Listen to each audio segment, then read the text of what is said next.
Hello and welcome back to another episode of Bestseller Live. I'm your host, Cynthia Johnson, and I am here today with another fabulous, wonderfully creative author, Kathleen deLaski. Kathleen, welcome. Well, thank you. Thank you for having me. And thanks for the nice comment already. Absolutely.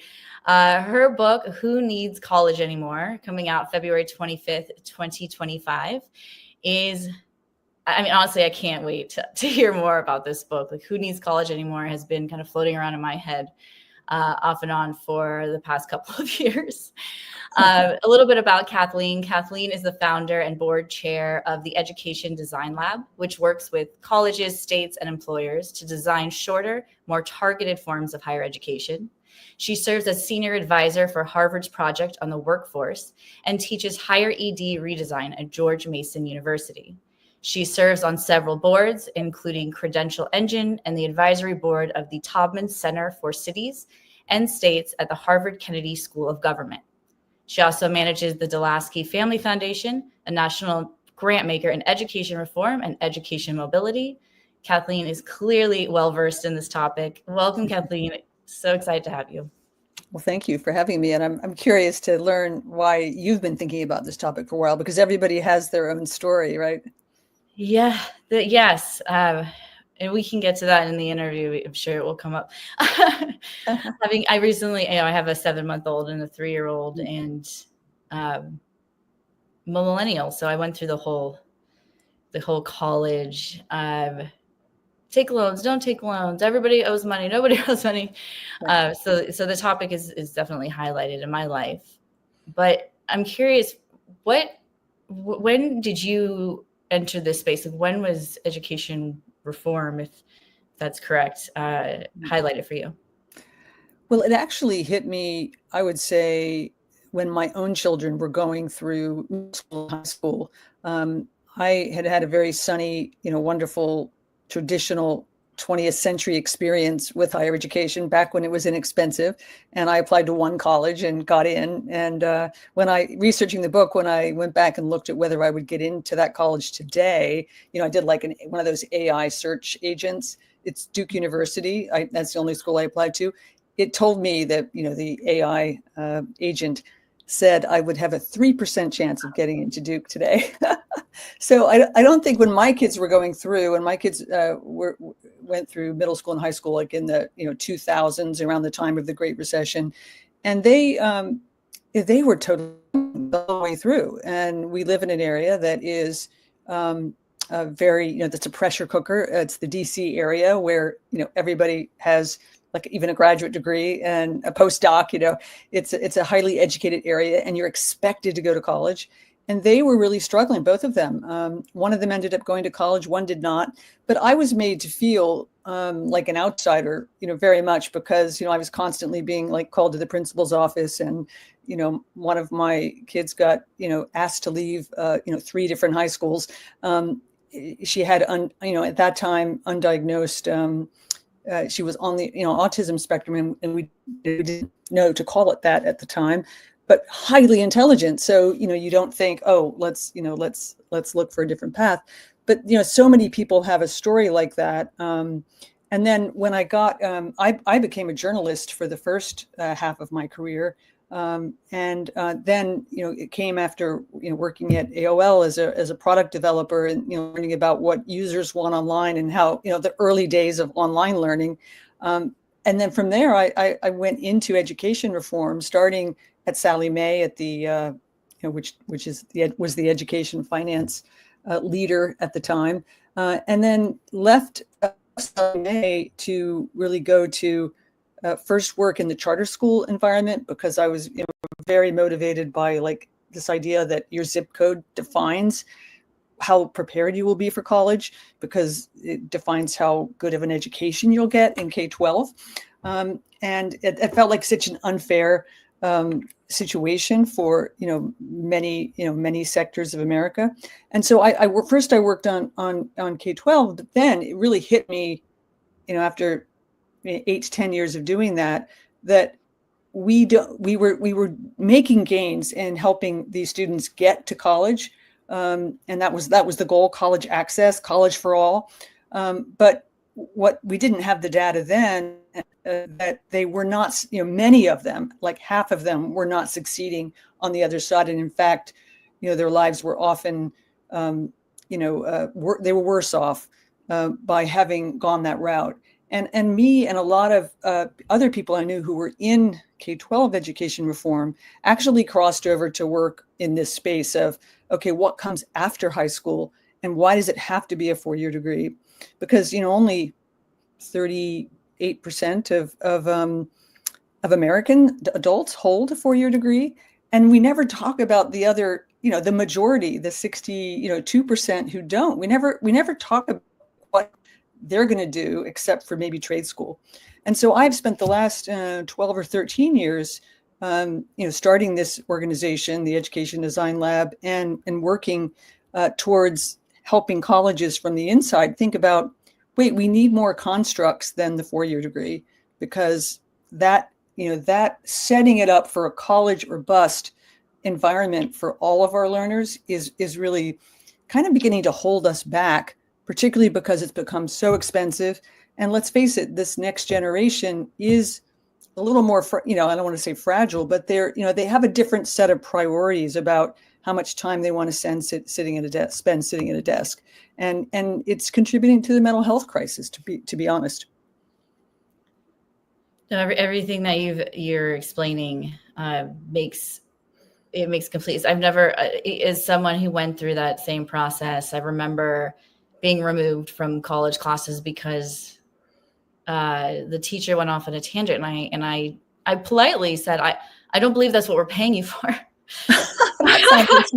That sounds like something my daughter would get to class for. Exactly. Can we get back on track here? Yeah. And I was removed from the class, and I thought, well, that's strange. Like it didn't really register why this, because in every other aspect of my life, so you pay somebody and then they do a job, and right, that they don't do it, you get somebody else. Do it, exactly. And that it sounds like what you're describing a little bit is, especially with this next generation, and I run a company, I see what you're talking about.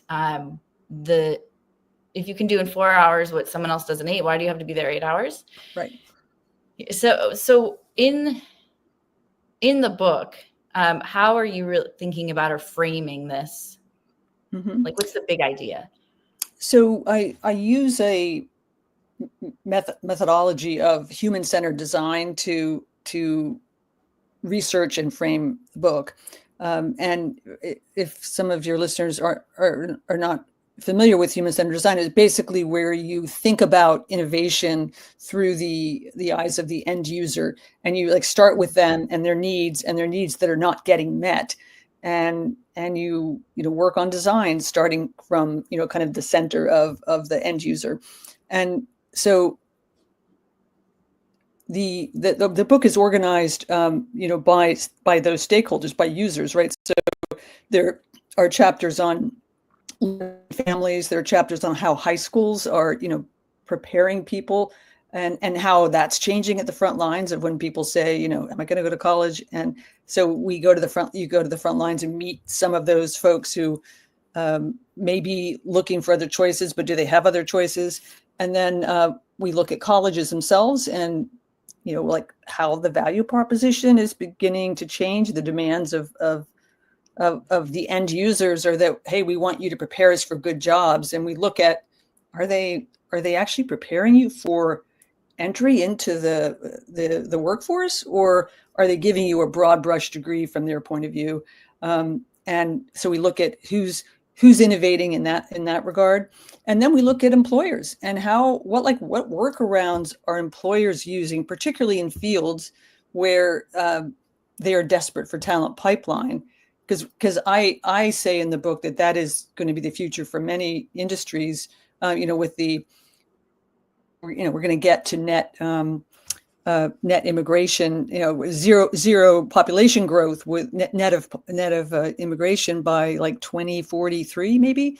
And so worker shortages, particularly in the skilled level, are going to be very real. And so employers who already are seeing those issues are finding workarounds. And what are they? and we can come back to what those are, but the big idea in the book is we need more constructs of, college. I'm using air quotes here on the podcast. College should be defined as several different paths, quality paths to adultification or skilling up later in life. It doesn't have to be when you're 18. And there are many other ways to think about those adultification or skill up pathways that are not currently don't qualify as a degree, and therefore they don't qualify for federal financial aid. You have to pay out of your own pocket. They're not well advertised. They're not evaluated, and you just don't even know. In high school, and you're like, oh, I don't think I want to do the 4-year degree, or I don't think I want to put my parents through that financial gauntlet. Mm. In the book, are you suggesting, because it sounds like there's really three, maybe as I'm hearing this, three types of people who would read it. I'm going to go to college, maybe. I have a child who's going to go to college, maybe. And should I be looking at colleges for my workforce, or maybe becoming an educator myself to get the workforce? So, I mean, who did you really write the book for? I would say two groups were really weighing on, each shoulder. One was the unsung, what I call entrepreneurs inside of colleges, who are trying to do exactly what I'm describing, and the system isn't helping them. Either they don't have leadership at their college or community college, or they don't. They're bound by things like having to get faculty approval or accreditation, which takes 3 years to get like a new program.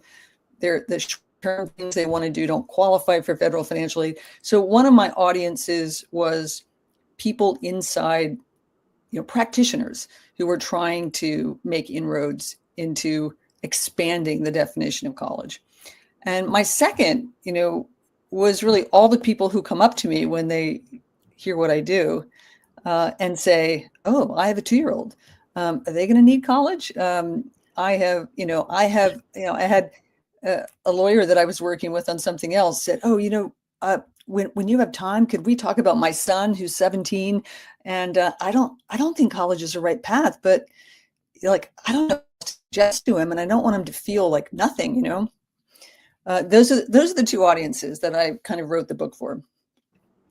Yeah, it's like that question of you don't want to give poor advice. If everyone's sending their kids to college, you feel like pressured, like, well, that's what I have to do. But on the other hand, you're questioning it yourself. You're like, wait, yeah. And I think the kind of the next level down folks who I think could find interest in big pieces of the book would be employers who are thinking. In fact, I'm writing a piece right now for a publication called CEO World, and I'm trying to get in the head of what does the CEO audience need from this book. And I think it's really about understanding the movements, the sort of the different trends that are conspiring to constrict the skilled workforce that they're looking for. Apparently, HBR, Harvard Business Review, recently published a piece which said that 80% of CEOs said that this is their biggest concern, which is building a pipeline capacity of their workforce, and so thinking about building their pipelines differently than sending their team to a college fair, or I know that like the consulting firms used to only recruit at the top colleges, and they would only recruit people who had a 4.0, and that was their hiring strategy, right? And I think at many levels, employers are getting smarter about, okay, pipeline looks different. How do we create a what I call a skills genome, basically a map of skills for each job role within an industry, like employers have to get together and create those maps to create more visibility into those pathways, so they can, learners can find them, and they can find, potential employees. That's got to get, I mean, AI is ready to assist in this, but the data is not there. And the data is not there. The data is not there. We don't have, right. Like AI is fabulous, but it needs data sets, right? And there in many fields, I mean, there are a few exceptions we could talk about, but in many fields, we don't have the, okay, for entry level role, to be, a cloud engineer, first level, you need this skill, and this skill. That's not necessarily, I mean, it actually in cloud computing, it sort of is. They have kind of come together. But in many fields, it's not clear what the combined skill set is that you need for entry level. If we had those, or even then for the next level, I mean, my organization, which is, nonprofit, education nonprofit, we preach this, and yet we ourselves don't have very accurate, what they call competency maps, or pathways that help people understand, okay, if I'm an education designer one, like what would it take to get that job? And then what does it take to get to education designer level 2? Nobody knows.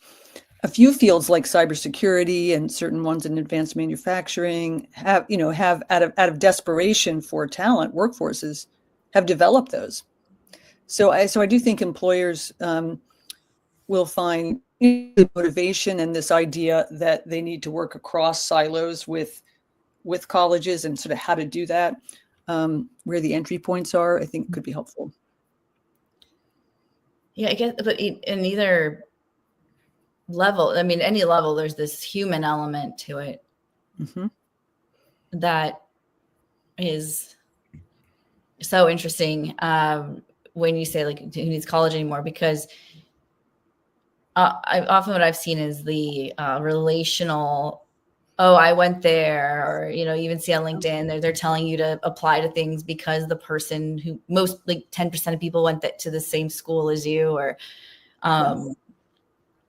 are there other identifier, like, are there ways to break those relational barriers quickly if college changes, I guess, Yeah, and I think part of what you're getting at is, like, what do we give up if people aren't going to college? And there's so much, nostalgia on the point, from the point of view of previous generations who have been to college. The idea that you go to college and you make lifelong bonds with friends, and you get excellent contacts from potentially professors. You get pulled into a network potentially in your field where, internships are made known to you. You might have a football team that you're excited about, or be on the cheer squad. I mean, I teach at a large public university. I see, the benefits for my students of what they get to do because they're in this community. And I think about, okay, well, gosh, I just want to take that away. So I'm very pro college, and that probably the biggest reason I'm pro college is for those intangibles that help, that college offers, that if we're all just using a just-in-time learning modality to get this skill even from this boot camp or this online Google certificate, we even an apprenticeship, which is more like workforce focused, we're not having that wonderful coming of age experience that most people that I'm having this conversation with did get to have, right?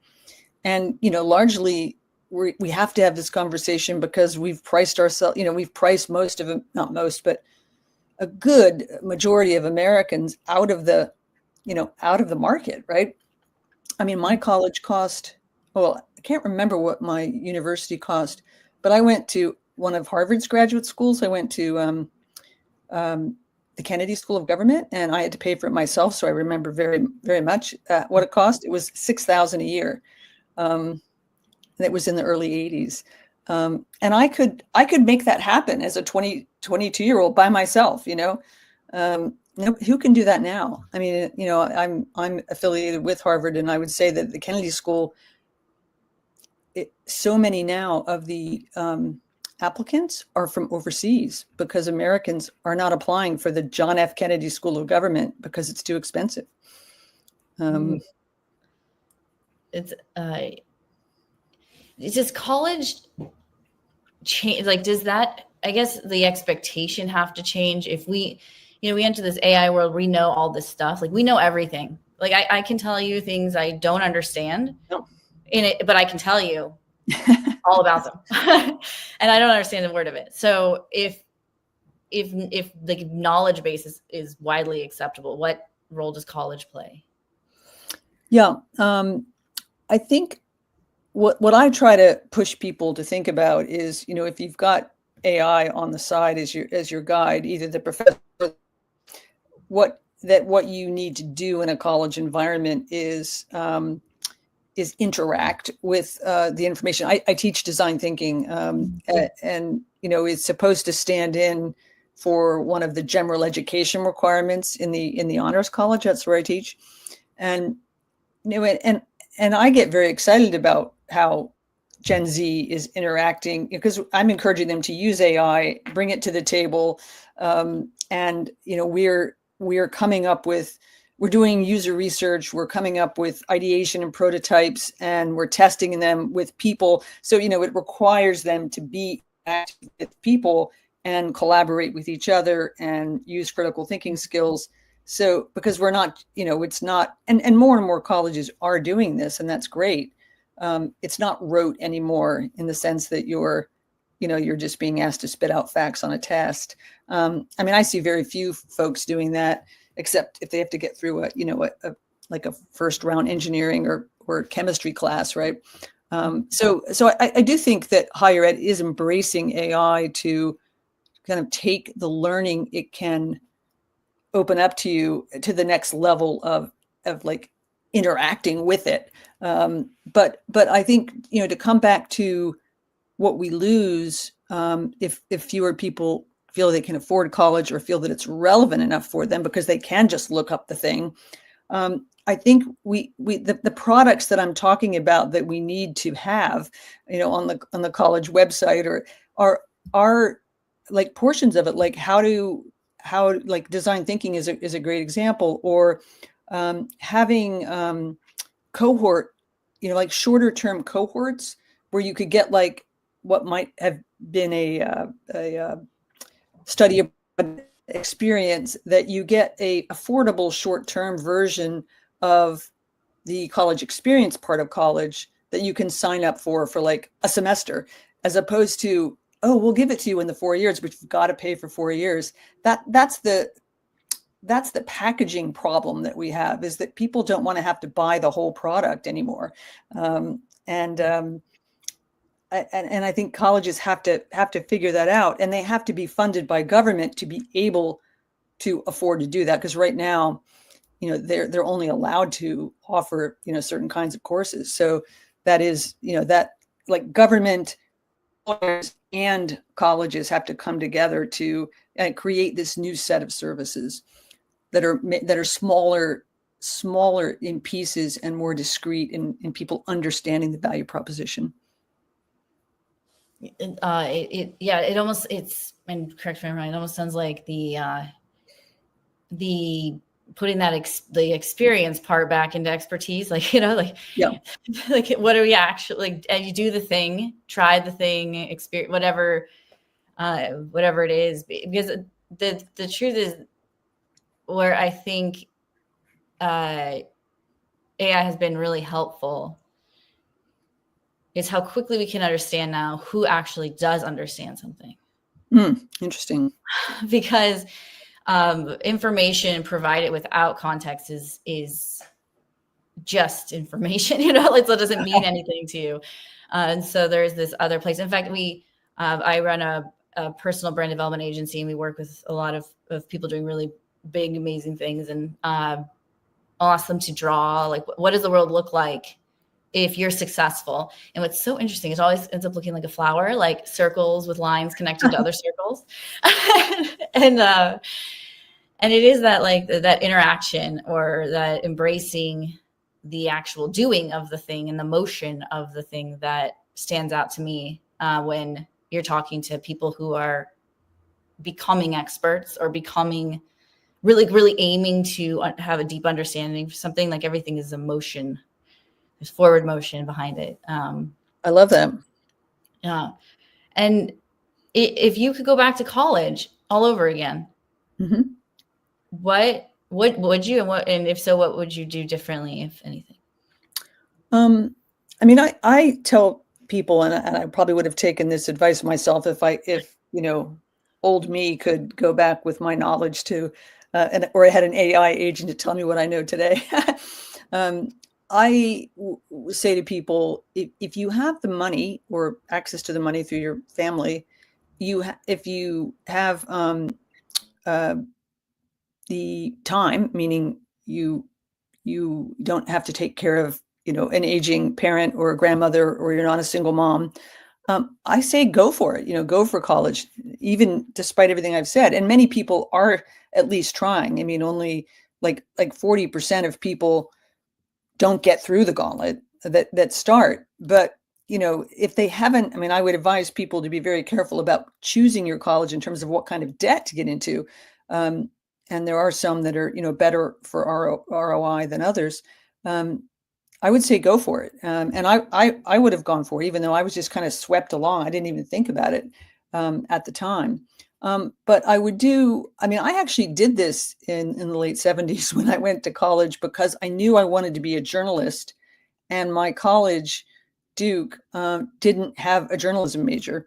And I went there anyway, but I thought, oh, I'm going to have to figure out how to get experience. And so I went and worked, for free at the TV station in town. And that's how I broke into TV. But like that can't work for everyone. I mean, there are only going to be one or two interns at the TV station, right, in the college town. I definitely would do it again. I would go to college, but I'm a very particular kind of student.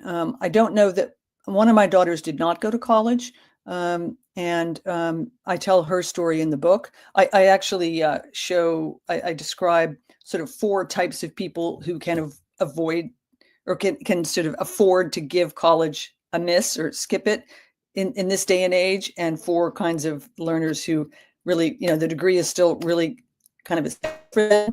And one of the people I profile in the who can afford to skip college, I think, is my own daughter, who after she was a ballet dancer and still is a ballet dancer, but they go straight to apprenticeship at 18. She really was upset about not going to college because she was the only person from her high school who didn't go to college, and it was very otherizing for her.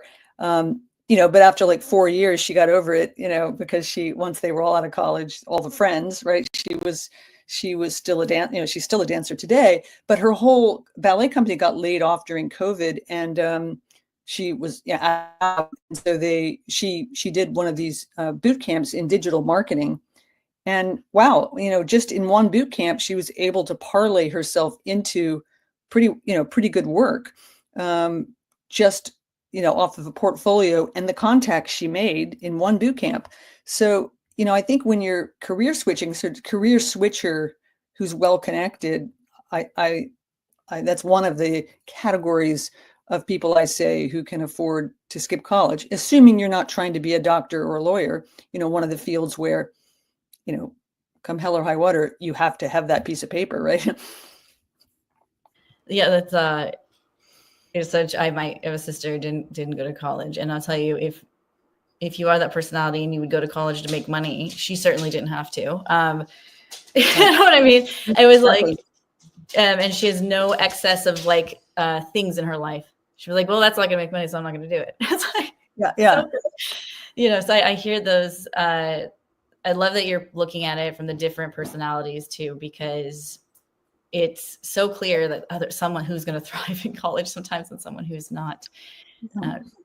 This is wonderful. I'm so excited for your book, and I'm so excited for everyone watching to get a copy. I know pre-order is available now, and the book will be officially published February 25th, 2025. Beautiful day. And for all of those listening, paying attention, can you let us know where we can find you, and can we reach out? And if so, where? Absolutely. Yes. I've created a website for the book with the same name called Who Needs College Anymore, all one word, .org. And there's a contact page on there if you're interested in, me coming and helping you stir up some good trouble, innovation trouble in your locale. There also will be discussion guides, by sort of by sets of the stakeholders I mentioned for people who want to have their own conversations. So that's probably the best way to reach me. I'm also on LinkedIn and we're sort of on Twitter.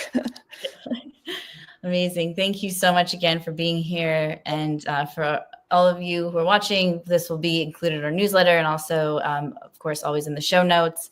We'll be back next week with another episode of Bestseller Live. Thank you so much for being here, Kathleen, and thank you for joining us and watching, everyone. Have a great day. Thank you.